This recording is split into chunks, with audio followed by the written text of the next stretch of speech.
I remember the wet slap of my own running shoes on the pavement of the alley. The world had only been broken for a few months then, and we still thought we could outrun things. I saw the infected first, a woman in a tattered mail carrier's uniform, stumbling out from behind a dumpster. I froze. It was the same way I froze when I was 8, standing on top of the jungle gym and watching Scarecrow climb higher, his handholds getting more and more ridiculous. I should have told him to stop, but the words got stuck, and then he fell, and his arm snapped against the metal bar with a sound like a dry branch breaking. In the alley, the sound was different. It was a low gurgle from the woman's throat. My legs wouldn't move, my brain just a loop of pure white noise. Scarecrow didn't hesitate. He never did. He shoved me hard into the brick wall, the rough surface scraping my cheek, and he put himself between me and her. She was fast, much faster than the ones on the news, and she lunged. Scarecrow got his arm up, but she bit straight through his forearm. He screamed, a sound that finally unstuck my feet, and I pulled him away while he kicked her back. He got us out of there, just like he always did. The cost was a broken arm back then, something a cast could fix. This time, the cost was everything. Now, on day 47, I cleaned the old wound on his arm. The bite had scarred over into a puckered gray mess of tissue, but I cleaned it anyway because the routine was important. The basement archive was cold, its concrete walls seeming to sweat in the dim light from my single work lamp. Rows of dark metal shelves packed with silent books stretched into the shadows around us. I checked the IV drip that fed him nutrients and hydration. Then I drew a precise measurement of the neuropreservation agent from a small vial. It was a compound I had synthesized from chemicals in the university labs, a desperate cocktail meant to shield his brain from the pathogen. I slid the needle into his arm, watching the fluid enter his dark veins. He did not stir. He just lay on the cot, his body still burning with a fever that never broke. Afterward, I walked to the wall calendar I had tacked to a wooden support beam and drew a neat X through the date. 47 days. I was exhausted, but it was a familiar exhaustion, a constant companion in the quiet library. My supplies were getting low. I could see the bottom of the beaker I used for the primary reagent. I looked from the dwindling chemicals on my steel table to my brother's still form. How many more days could I keep this up? I settled at my workspace, surrounded by open books and handwritten notes. The air smelled of old paper, antiseptic, and the faint metallic scent of his sickness. I pulled a heavy, leather-bound journal toward me, a medical text from the 1880s, its pages brittle and yellow. I read a passage aloud, my voice a low murmur in the deep silence, a habit I had developed to keep the quiet from pressing in too much. "It's just a sickness," I whispered to his unconscious form. "A system with rules. Every sickness has a weakness. It just needs to be understood." As I spoke, his index finger twitched, a tiny, almost imperceptible spasm against the thin blanket. I did not see it. My focus was on the faded ink of the book, searching for an answer that had been waiting for 100 years to be found. Later, I made my rounds. My world was a fragile system held together by a strict schedule. I climbed the stairs to the roof, the heavy fire door groaning as I pushed it open. My small garden was growing in plastic tubs, the green tomato plants a stark patch of life against the gray concrete. I checked the rainwater collection barrels. Then I looked out over the dead city. Below, I could see the new fortifications I had built, the heavy bookcases and desks piled against the library's main glass doors, a conspicuous sign of life I hated but needed. I went back inside, my steps echoing in the vast, empty reading room. Back in the basement, I sat at my table and picked up the small, framed photograph I kept there. It was of the two of us as kids, at the park. Scarecrow had a huge, goofy grin on his face and a bright white cast on his arm, the one I was responsible for, my failure. I felt the weight of that memory pressed down, a familiar guilt that fueled my every action. I owed him this. I owed him everything. I turned the crank on the shortwave radio, filling the archive with a brief crackle of static before a voice emerged. New regional directive from the Lockwood QZ command. Harboring of infected individuals is an act of sedition. The penalty is summary execution for the carrier and the keeper. I repeat, any citizen found aiding or sheltering an infected person will be. I snapped the radio off. The silence that rushed back in felt heavier than before. The words echoed in my head. Keeper. That's what I was. It was time for his evening dose. I went through the practiced motions, measuring the NPA, swabbing his arm with an alcohol wipe. The sedative component had been working for weeks, keeping him in a deep, manageable torpor. I administered the standard amount, expecting nothing different. I was confident my brother was incapacitated for the night, so I turned my back on him to organize my notes on a new viral replication theory. I needed to focus. A sound cut through the silence of the archive. It was not a feverish groan or a pained sigh. It was a voice, clear and calm. It spoke a single word. Jalu. I stopped breathing. The pen fell from my hand and clattered onto the concrete floor. Slowly, I turned around. Zakwal was sitting up on the cot. His restraints were still secured his wrists and ankles. He was perfectly still, his head tilted slightly as he watched me. His fever was gone. His eyes, once clouded with sickness, were sharp and focused with an unnerving clarity. They were also cold, like polished stones. I was filled with a terrifying wave of hope so strong it felt like I might drown in it, mixed with a primal fear that made my skin crawl. This was it. A breakthrough. I had to treat this as a clinical observation. I took a slow step forward. Zakwal, how do you feel? A smile spread across his face. It was a slow, deliberate expression that did not warm his eyes. He gave me exactly what I needed to survive. He gave me a direct line into my own desperate mind. His reply was simple. Better. He held my gaze, and I felt a flicker of the old Zakwal in his expression, the confident, charming brother I knew. He saw the doubt warring with hope on my face. He sensed my desperate need for this to be real, for my work to have meant something. He spoke again, his voice soft. I always get myself into trouble. Good thing I've always had you to fix it. The words landed perfectly, targeting the guilt I had carried since we were children. He remembered. He was in there. My hands trembled as I took the small key for the shackles from my pocket. I was reaching him. This was the next step. Communication and cooperation were key to finding the cure. I knelt beside the cot and unlocked the cuff on his left wrist. The metal shackle fell to the floor with a soft clink. The choice was made. I looked up at my brother's face, searching for gratitude, for connection. Instead, I saw him subtly, silently rotating his freed wrist, feeling its new strength.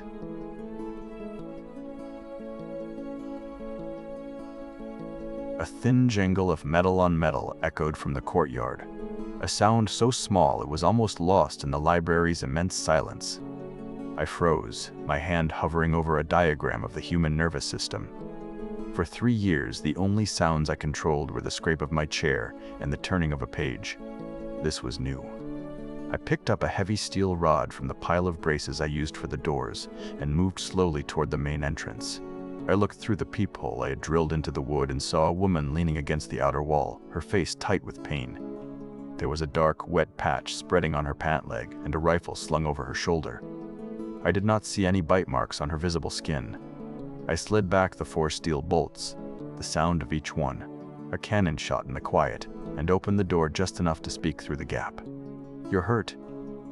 She looked up, her eyes hard and assessing. "Gash from a piece of rebar." "I'm not bit. I was a paramedic. I know the difference." I looked at her makeshift bandage, which was soaked through with blood. "What do you want?" "This university had an infirmary. I need antibiotics. Ciprofloxacin, if you have it." I hesitated, my mind racing through the risks. She was one person, and she was wounded. I could handle one person. The supplies in the infirmary were finite, but I had enough. "I can help you," I said, opening the door wider. She stepped inside, her movements measured and competent even with the injury. I pushed the heavy oak door shut and slid the bolts back into place. The final one clicked home, sealing us inside. She turned from the door to face me, her expression unreadable. "Now," she said, her voice low and steady, "tell me why a man with fortifications like these claims he's all alone." Her name was Mala. She offered me a trade after I cleaned and stitched her leg in the infirmary. Her vehicle outside had a working solar panel array, something valuable enough to power the centrifuge I needed for my blood analysis. In exchange, she wanted 3 full courses of the ciprofloxacin I had. She saw me looking at the powerless equipment on the infirmary counter and knew she had a deal. "I had a group once," she told me while I sorted through the boxes of medicine. The leader thought love could cure a bite. His son was infected, and he hid him, hoping he would get better. It got everyone he loved killed. I did not answer her, just counted out the pills and handed her the first bottle. Her words felt like a stone in my stomach. I agreed to the trade but insisted I was alone, a lie that felt thin and brittle in the air between us. The lie made everything harder. I could not bring her the panels by myself, so she would have to stay until I could figure out a way. And I could not leave Zakwal in the damp basement, not now when he was showing signs of lucidity. I told Mala I needed to organize the archives and that she should rest her leg. Fueled by a new kind of desperate hope, I moved my brother. I half carried him up the stairs from the grim basement to a small, secure office on the main floor, a room with no windows and a heavy door. He was weak but aware, his eyes following me. I settled him onto a small cot inside. The office had an old intercom panel on the wall, a relic from before the fracture, its plastic yellowed with age. I saw the microphone grid, but it was dead, like everything else. I locked the thick door from the outside, then leaned against the cold steel. "It's for your own good," I whispered, though I was not sure which of us I was trying to convince. From inside the locked office, where I could not hear him, Zakwal moved his head just slightly on the pillow. His senses were sharper now, different.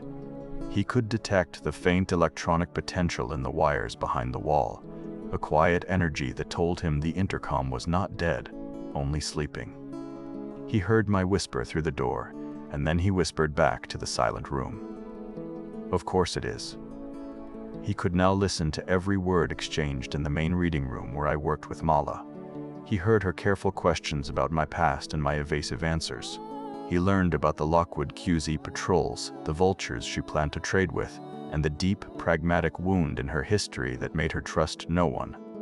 When I moved him back to the basement for the night, he put his new knowledge to use. As I checked his restraints, he looked at me, his expression clouded with what looked like concern. "That woman," he whispered, his voice raspy. "She'll betray you, Jalu.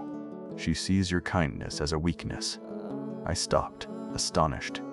It was as if he had pulled the thoughts directly from my head, echoing the very anxieties I had been wrestling with all day.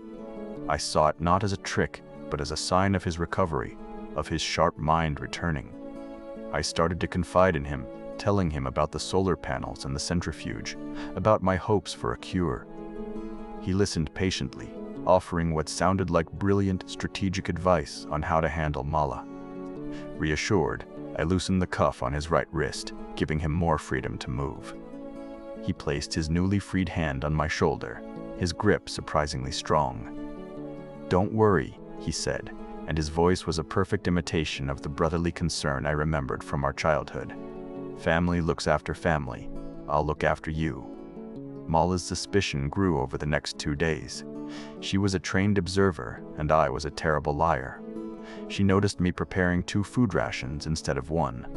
She found a discarded syringe in the medical waste, its plunger stopped at a dosage measurement far too high for a single person. Her distrust solidified when she saw me standing near the heavy steel door of the rare books vault, having a one-sided conversation with the person I was hiding inside. She watched me from the shadows of a tall bookshelf as I tapped a 4-digit code into the vault's electronic keypad. She saw the numbers and made an educated guess. Our birthday. It was the kind of sentimental mistake a man like me would make. She waited until I was on the roof, tending to the rainwater collectors. Her past trauma was a warning bell, screaming that I was just another keeper making another fatal mistake. Trusting her gut, she walked to the vault and entered the code. The lock clicked open. She found Zakwal inside, sitting calmly on a cot. He did not attack. He simply looked at her and smiled, a chilling, intelligent, predatory smile that held no warmth at all. I came back down to the main floor and found her waiting for me. She held her rifle pointed directly at my chest.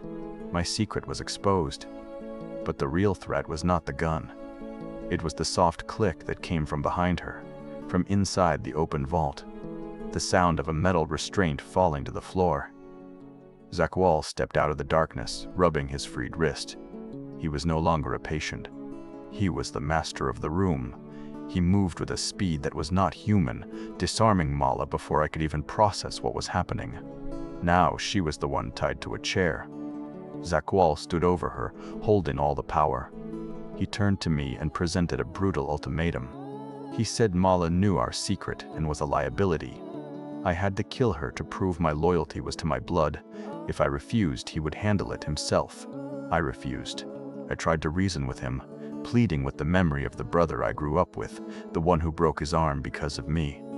Zakwal just laughed, a cold, empty sound. The mask of humanity he had been wearing fell away completely. "Hope is a luxury, brother," he said, mocking me with Mala's own words. To force my decision, he reached down and grabbed her hand, twisting it until one of her fingers snapped. Her scream was sharp and loud, echoing through the vast, silent library. It cut through the stillness of the dead city outside, and from the distance, other voices answered. The guttural, hungry cries of the hollows, drawn by the sound. They were coming. The library was no longer a fortress. It was a beacon. Panic seized me. The sound of the approaching horde grew louder. I needed to buy time, to barricade the doors.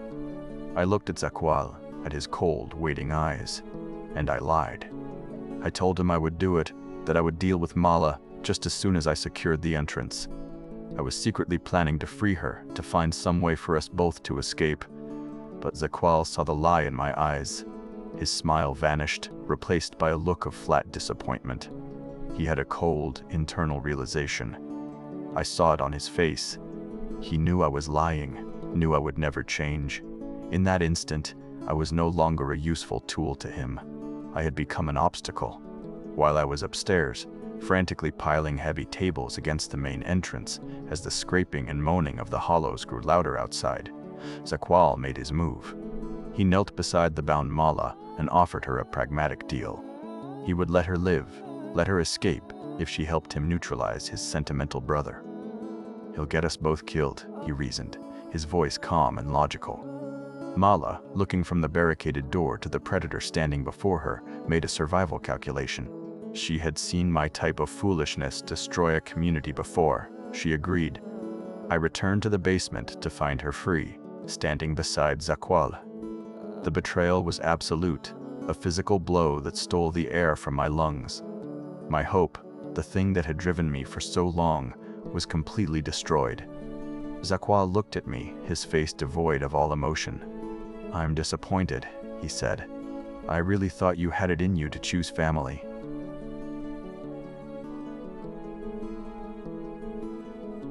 I scrambled back from the door, my heart a frantic drum against my ribs.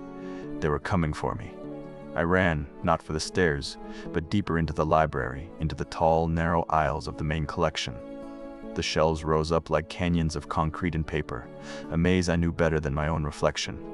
I heard their footsteps behind me, one set heavy and sure, the other lighter, more cautious. They were working together, hunting me in my own home. I ducked into a row of periodicals, pressing my back against the cold metal, my breathing loud in my ears. My hand went to my pocket for a weapon I did not have, and my fingers brushed against a small, stiff square of cardboard. The photograph. I pulled it out, the image worn and soft at the edges. It was us at Green Lake, the summer Zakwal broke his arm falling from the willow tree. I was supposed to have caught him. His smile in the picture was wide and fearless, even with the clumsy white cast swallowing his forearm. My brother.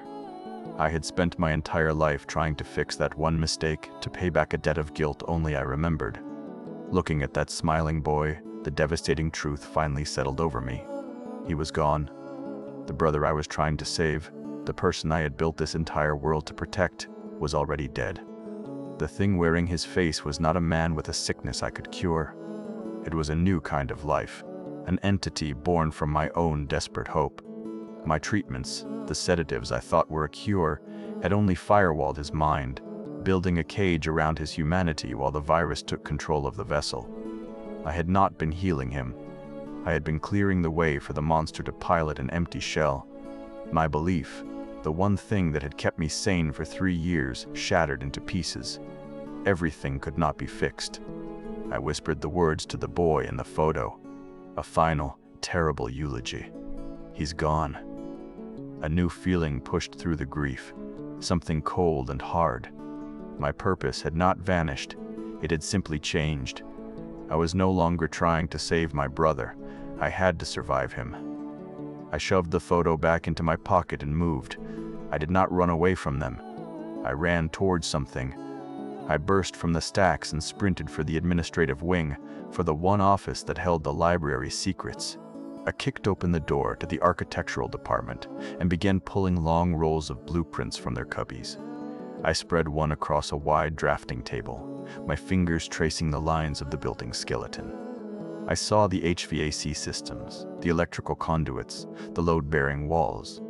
My eyes stopped on the schematic for the basement archives, on the section marked for high-density automated shelving. The library was no longer my sanctuary. It was my weapon. I needed to separate them. I made my way to the main circulation desk, to the old public address system panel.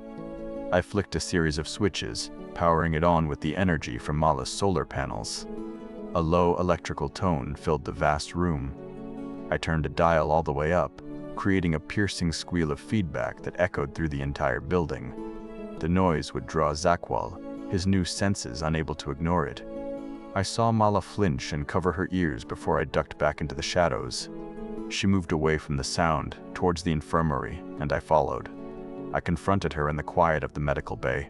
She raised her rifle, but I held up my empty hands. "He offered you a deal to kill me," I said, my voice low and urgent. "Before that, he offered me a deal to kill you. He is using us against each other. Once one of us is gone, the other is just a loose end." Her eyes were cold, calculating. "He will kill you the second I'm dead. Help me trap him, and you can take everything in this room and leave. The antibiotics, the solar panels, all of it. It's the best deal you're going to get." She stared at me for a long moment, the rifle steady in her hands. She was weighing the odds, running the grim calculus of survival in her head. Finally, she gave a short, sharp nod. "You get one chance," she said. "Don't miss." Mala became the diversion. She moved to the edge of the stacks and shouted, her voice a sharp taunt that cut through the PA system's drone. Zakwal heard her and came running, his movements fast and fluid. She led him on a chase through the library, pulling him deeper toward the stairs that led down into the special collections wing. I was already there, hidden in the darkness, waiting. As Zakwal pursued her down the concrete steps, Mala broke away and scrambled through a heavy steel emergency exit we had propped open. The moment she was clear, I kicked the wedge away. The door slammed shut with a boom that shook the walls, its locking bar falling into place. It was just the two of us now, sealed in the basement for our final confrontation. He found me standing in one of the long, narrow aisles of the archive. On either side of us, towering metal shelves packed with rare books stretched into the gloom. He stopped at the far end of the aisle, a silhouette against the dim light from the stairwell. "No more books, brother?" he mocked, his voice calm and amused. "Finally ready to get your hands dirty?" I did not answer. Instead of fighting, I raised the small, jury-rigged remote in my hand and pressed a button. A loud mechanical groan filled the space as the massive, multi-ton shelving units on both sides of the aisle began to move, closing in on him. The archive was becoming a crushing trap. He saw the danger instantly and reacted with inhuman speed, lunging for the opening at my end of the aisle. He almost made it, but I had anticipated this. I threw myself at a secondary override panel on the wall, slamming my palm down on a heavy red button. The shelves jolted to a stop, but not before the edge of one caught his leg, pinning him against the opposite unit with a sickening crunch of bone. He was trapped. I walked slowly down the shrinking aisle until I stood before him. My hand went to the main control panel on the wall, hovering over the final button that would complete the cycle. Pinned and defeated, Zakwal did not plead or curse me. He looked up at his twin, his face twisted in a smile of genuine predatory pride. "See," he said, his voice a soft rasp. "I told you you had it in you." I closed my eyes. A single tear traced a path through the grime on my face. Then I slammed the button home. The shelves thundered shut with a final, crushing force. A deep, grinding boom echoed through the concrete tomb, and then silence returned to the library. I stood alone in the silent archive for a long time. I reached into my pocket and pulled out the crumpled family photograph. I looked at it one last time, then let it fall from my fingers.